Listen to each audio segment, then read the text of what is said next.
రాష్ట్రంలో మరికొన్ని రోజుల్లో పంచాయతీ ఎలక్షన్ రాబోతుంది. దీనికి సంబంధించి ఎలక్షన్ కమిషన్ కూడా పూర్తి స్థాయిలో గ్రౌండ్ లెవెల్‌లో ప్రతిదీ కసరత్తు చేస్తున్న పరిస్థితులు కనిపిస్తా ఉన్నాయి. ముఖ్యంగా మనమైతే చూడొచ్చు.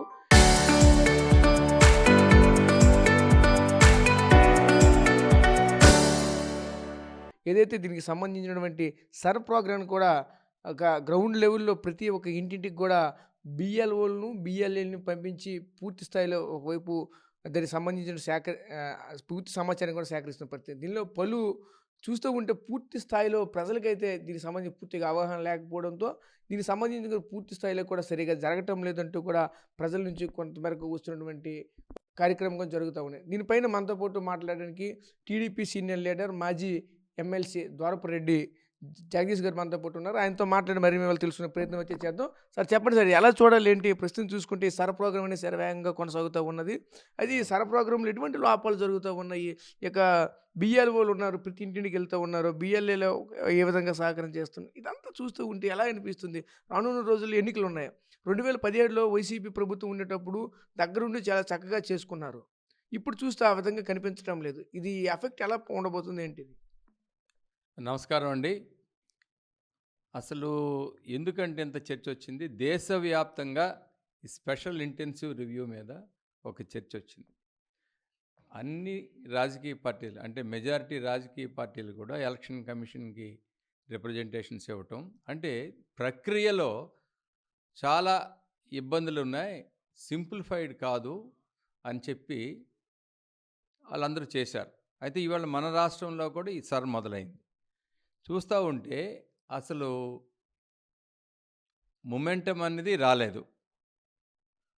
ఎంతైతే అనుకున్నామో ఆ మొమెంటం అయితే రాలేదు. ప్రజల్లో కూడా చైతన్యం వచ్చిందో లేదన్న పరిస్థితి కనిపించడం లేదు. ఎందుకంటే ఇది 2-వే ప్రాసెస్.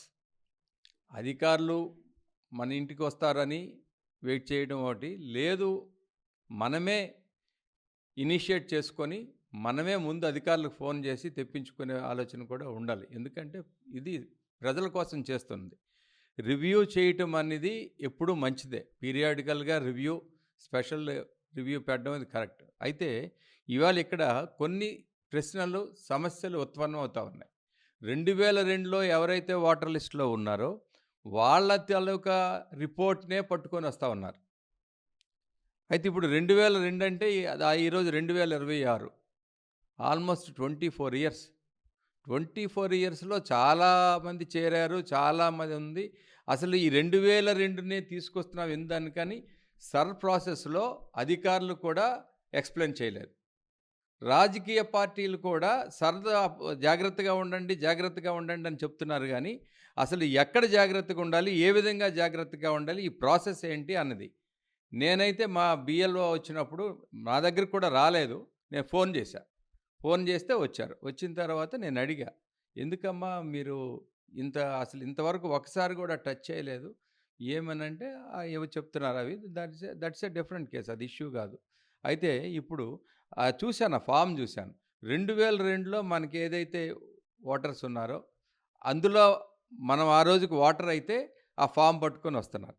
రిమైనింగ్ ఇష్యూస్ ఈ 24 ఇయర్స్లో ఏమవుతుంది, మిగతా చేరిన ఓటర్ల సంగతి ఏంటంటే వాళ్ళేమీ ఆన్సర్ చెప్పే పరిస్థితులు కూడా లేరు. అంటే ఇక్కడ అవగాహన లోపం అన్నది, నాలెడ్జ్, ఇన్ఫర్మేషన్ కానీ స్ప్రెడ్ చేయటం కానీ జరగలేదు. క్లారిటీ అసలు ఎక్కడా లేదు. ట్రాన్స్పరెంట్గా జరుగుతా లేదు అన్నది దేశవ్యాప్తంగా ఉంది. ఏంటంటే దాన్నే ఇక్కడ కూడా రుజువు చేస్తూ ఉంది. కానీ ఆ ట్రాన్స్పరెన్సీ తేవటంలో అన్నీ కూడా ఇప్పటికి కూడా ఇంకా రావటం లేదు. అంచేత ఇప్పటికీ డిజిటలైజేషన్ 60% అది ఇది అంటున్నారు. 14తో సరి, ఈ 14తో సరి. అసలు ఇప్పుడు ఇది డిజిటలైజేషన్లో ఒకవేళ ఇప్పుడు నేను అడిగా, మా ఇంట్లో పిల్లలు ఉన్నారు, 18 ఇయర్స్ క్రాస్ అయ్యారు, వాళ్ళ సంగతి ఏంటంటే తర్వాత మీరు వాళ్ళు అప్లై చేసుకోవాలని చెప్తున్నారు. అంటే నాలెడ్జ్ అనేది స్ప్రెడ్ చేయలేదు. అది స్ప్రెడ్ చేయకపోవటం వల్ల తీవ్రమైన దీంతో ఉన్నారు. తర్వాత ఏమో ప్రజలందరూ కూడా మా ఇంటికి వస్తారు కదా అని చూస్తూ ఉన్నారు. ఇంటికి రాకపోతే పరిస్థితి ఏంటి? ఆటోమేటిక్గా ఎన్యూమరేట్ అవుతారా లేదా, కంటిన్యూ అవుతారా లేదా? అంటే వీళ్ళేం చెప్పేది ఏంటంటే ఈ ఫారం నింపకపోతే మరి ఓటు కూడా ఆటోమేటిక్గా డిలీట్ అయిపోద్దండి అని కూడా చెప్తా ఉన్నారు. మీరు ఫారం నింపి మీరు సైన్ చేసి ఇవ్వకపోతే ఉన్న ఓటు కూడా డిలీట్ అయిపోతుంది అని కూడా చెప్తా ఉన్నారు. అంచేత అలాంటప్పుడు చాలా తరోగా ఈ రివ్యూ అనేది ఇంటింటికి వెళ్ళాల్సిన అవసరం ఉంది. ఎడ్యుకేట్ చేయాల్సిన అవసరం ఉంది. అలాగే ప్రజలు కూడా ఇట్ ఈజ్ అవర్ రెస్పాన్సిబిలిటీ, బాధ్యతగా తీసుకొని ముందుకు రావాల్సిన అవసరం ఉంది. చాలా తక్కువ టైం ఉంది. ఇప్పటికైతే ఈ విషయంలో ఈ సర్ అయితే ఏదైతే ఉందో స్పెషల్ ఇంటెన్సివ్ రివ్యూ, ఇది గట్టిగా జరుగుతున్నట్టు కూడా ఎక్కడ ఆ ఫీల్ కూడా ఇవాళ సమాజంలో రావటం లేదు. అంచేత ప్రభుత్వం కూడా, అధికారులు కూడా స్పీడప్ చేయాల్సిన అవసరం ఉంది. మన ప్రజలు కూడా, ఓటర్స్ కూడా చైతన్యవంతులై, ఎడ్యుకేట్ అయి ముందుకెళ్ళి మన ఓటుని ఓట్ ఈజ్ రైట్, మన ఓటు హక్కుని మనం ఖచ్చితంగా దాన్ని నిలబెట్టుకోవాల్సిన అవసరం మనకుంది. తరువాత లేదని అప్పుడు బాధపడే కన్నా ఇప్పుడే ముందుగా జాగ్రత్తలు తీసుకొని ముందే ఇన్ఫర్మేషన్ ఇవ్వకపోయినా మనం తీసుకోవాలి. అయితే ప్రభుత్వం ఇంకోటి చేసింది, మీకు ఆన్లైన్లో కూడా వెబ్సైట్లోకి వెళ్ళి కూడా ఎన్రోల్ చేసుకోవచ్చు. ఆ వెబ్సైట్లో కూడా ఎన్రోల్ చేసుకోవచ్చు. దానికి ఇన్ఫర్మేషన్ ఇచ్చారు, వెబ్సైట్ కూడా ఇచ్చారు. కాబట్టి అది కూడా ఉపయోగించుకుంటే ఇంకా బాగుంటుంది. ఎందుకంటే వైబ్రెంట్ డెమోక్రసీని ఈవేళ కాపాడుకోవాలంటే ఎవ్రీ ఎలిజిబుల్ ఓటర్ ఖచ్చితంగా they should have their own voting right. అది ఎప్పుడు ఉంటుంది, రైట్ ఎప్పుడు ఉంటుంది? ఓటర్గా మనం ఎన్యూమరేట్ అయినప్పుడే.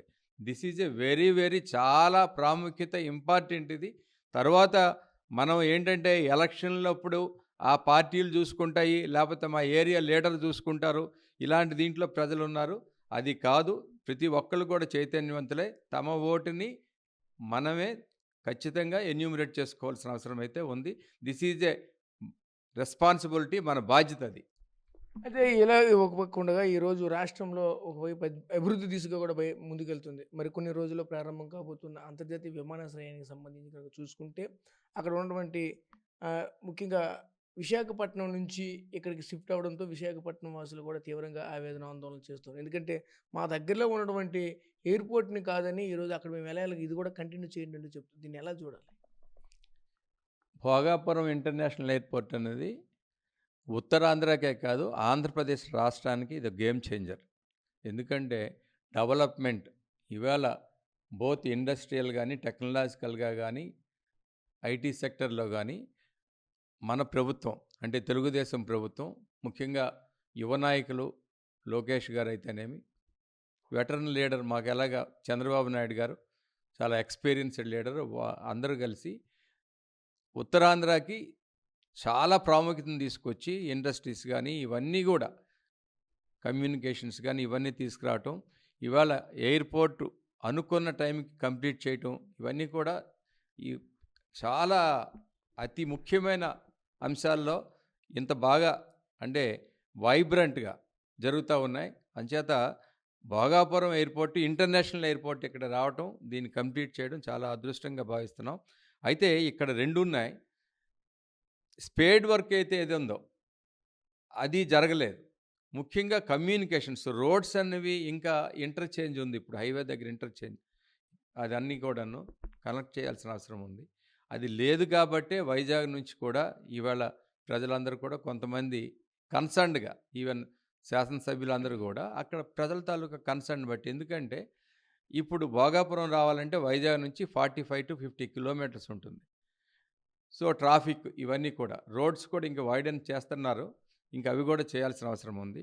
ఇవన్నీ చేసినప్పుడు ఖచ్చితంగా ఇది ఈరోజు కాదు, భవిష్యత్తులో ఆంధ్రప్రదేశ్ రాష్ట్రంలో వైజాగ్ అనేది చాలా ముఖ్యమైన ప్లేస్గా ఉంటుంది.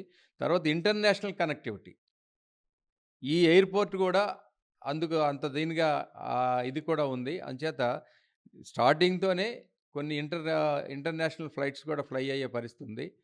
భవిష్యత్తులో ఈ ఏరియాకి చాలా ఒక ట్రావెలింగ్ ఇదంతా కాదు, దానికి సరిపడ్డ ఇండస్ట్రియలైజేషన్ కానీ ఇవన్నీ కూడా ఎక్కువగా అవకాశాలు వచ్చే అవకాశం ఉంది. లోకల్లో ఈ ఉత్తరాంధ్ర కూడా డెవలప్ అవ్వడానికి అదొక మంచి యార్డ్ స్టిక్ అది. అంచేత భోగాపురం ఎయిర్పోర్ట్ అనేది అంతర్జాతీయ స్థాయిలో అది అందరికీ గర్వకారణం. అయితే ఏదైతే ఉందో ఆ నెట్వర్క్ అంతా కూడా, కనెక్టివిటీ అంతా కూడా, కనెక్టివిటీని బాగా సులభతరం చేయాలి, బాగా పెంచాలి. పెంచినప్పుడు ప్రజల్లో అది కూడా పోతుంది.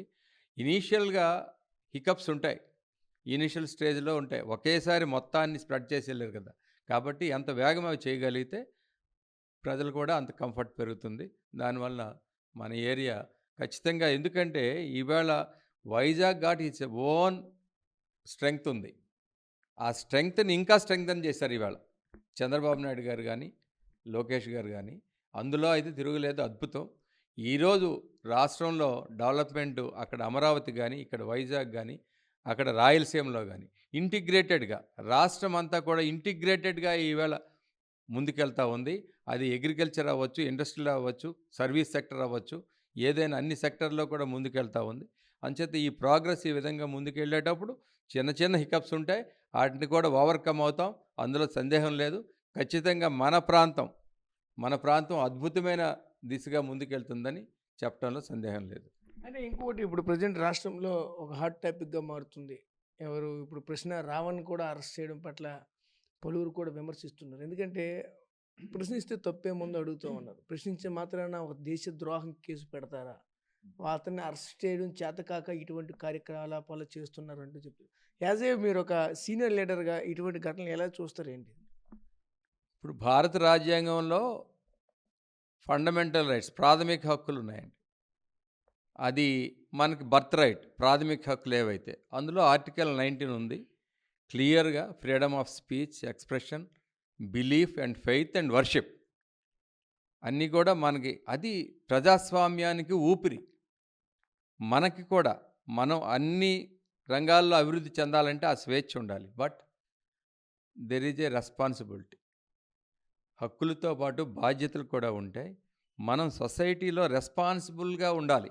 అంటే నీకు ఫ్రీడమ్ ఆఫ్ స్పీచ్ ఉందని ఇష్టం వచ్చినట్టు మాట్లాడుతుండడం, అదేవిధంగా ఇన్సైటింగ్, ప్రభుత్వం మీద రెచ్చగొట్టే వ్యాఖ్యలు చేస్తుండడం, ఇవన్నీ కూడా కట్టేలు చేయాలి. ఖచ్చితంగా వాటిని కట్టేలు చేయవలసిన అవసరం కూడా ఉంది. అంచేత ఇప్పుడు ఎవరైనా కూడా మీకు వాక్ స్వాతంత్రం ఉందని ఇష్టం వచ్చినట్టు మాట్లాడితే దానికి కూడా ఇవాళ చట్టాలు ఉన్నాయి, చెక్స్ అండ్ బ్యాలెన్సెస్ ఉన్నాయి, మనని చెక్ చేయడానికి కూడా ఉన్నాయి.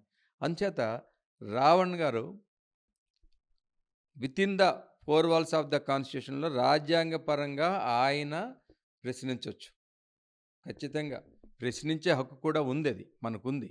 డెమోక్రసీలో that is also a fundamental right. But that should be limited. అది దీంట్లోనే రాజ్యాంగబద్ధంగా లోబడే మనం ప్రశ్నించాల్సిన అవసరం ఉంది. అంతేగాని ఇష్టం వచ్చినట్లు మాట్లాడితే ఖచ్చితంగా చట్టం దాని పని చేసుకుంటూ పోతుంది. అంచేత ఇవన్నీ కూడా ఇప్పుడు now has come constitutional issue వచ్చింది. అంటే అంత పెద్ద ఇష్యూ కింద మాట్లాడాల్సిన అవసరం లేదు. బట్ చాలామంది మాట్లాడుతూ ఉన్నారు అంత ఇది చేయకూడదు అదని. కానీ ఆయన చేసింది తప్పు అని కూడా ఖండించాల్సిన అవసరం కూడా ఉంది కదా. దాన్ని కొంతమంది అయితే ఇంకా అది చేయటం లేదు, అంత చట్టాలు పెట్టడం ఏంటని. ఖచ్చితంగా రివ్యూ ఉంది, అది కూడా ఈవేళ దీంట్లో ఉంటుంది. ఖచ్చితంగా అలాంటిది ఏదైనా ఉంటే ఎన్డీఏ కూటమిలో ఎప్పుడు కూడా దానికి అవకాశం ఇవ్వరు ఖచ్చితంగా. అయితే దాన్ని కూడా ఈవేళ జ్యుడిషియల్ రివ్యూలో ఉంది కాబట్టి అది జ్యుడిషియల్ రివ్యూలో ఏమైతే అది అవుతుంది.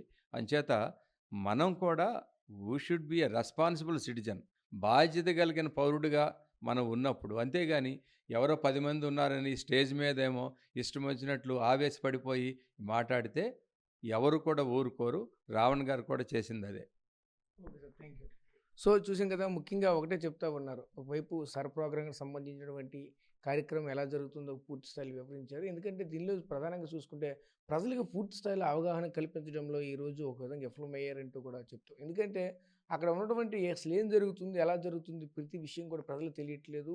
దాని కారణంగా ఎవరు కూడా స్వచ్ఛందంగా కూడా అక్కడ ఎన్రోల్ చేసుకోవడానికి ఎవరు కూడా ముందుకు రాలేనటువంటి పరిస్థితి కనిపిస్తూ ఉంది. అదేవిధంగా మరోవైపు ఈరోజు అంతర్జాతీయ భోగాపురం విమానాశ్రయం అయితే చూసుకుంటే ఈరోజు రాష్ట్రానికి ఒక గేమ్ చేంజర్గా మారబోతుందంటూ కూడా చెప్తూ ఉన్నారు.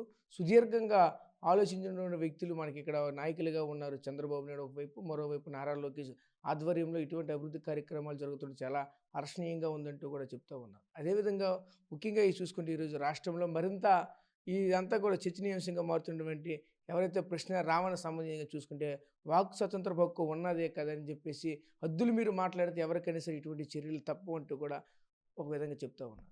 కెమెరా పర్సన్ నాయుడు రాజేష్, ఆర్టీవీ, పార్వతీపురం, మన్యం జిల్లా నుంచి.